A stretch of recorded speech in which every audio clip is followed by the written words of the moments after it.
ಕರ್ನಾಟಕದ 4 ರಾಜ್ಯ ರಸ್ತೆ ಸಾರಿಗೆ ನಿಗಮಗಳಿಗೆ ಶಕ್ತಿ ಯೋಜನೆಯಡಿ ಸರ್ಕಾರದಿಂದ ಬರಬೇಕಿರುವ ಬಾಕಿ ಮೊತ್ತ 5,650 ಕೋಟಿ. 797 ಕೋಟಿ ದಾಟಿದ ಉಚಿತ ಪ್ರಯಾಣದ ಸಂಖ್ಯೆ. ಸಾರಿಗೆ ನಿಗಮಗಳಿಗೆ ಆರ್ಥಿಕ ಒತ್ತಡ ಹೆಚ್ಚಳ.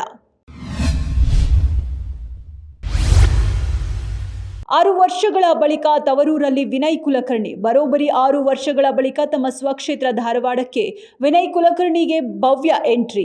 ಯೋಗೀಶ್ ಗೌಡ ಹತ್ಯೆ ಪ್ರಕರಣದಲ್ಲಿ ಸಿಬಿಐ ಬಂಧನದ ಬಳಿಕ ಜಿಲ್ಲಾ ಪ್ರವೇಶಕ್ಕೆ ಇದ್ದ ಕಾನೂನು ತೊಡಕುಗಳು ನಿವಾರಣೆಯಾಗಿವೆ.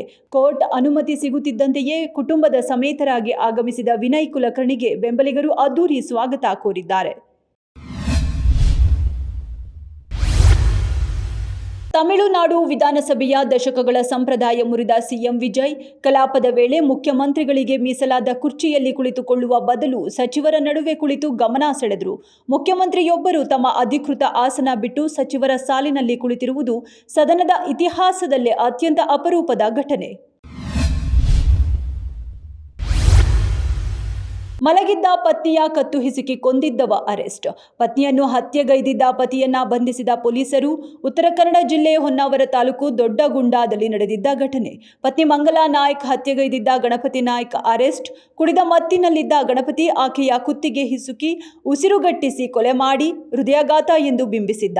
ಸಾವಿನ ಬಗ್ಗೆ ಸಂಶಯ ವ್ಯಕ್ತಪಡಿಸಿದ್ದ ಕುಟುಂಬ ತನಿಖೆಯಿಂದ ಸತ್ಯ ಬಯಲು.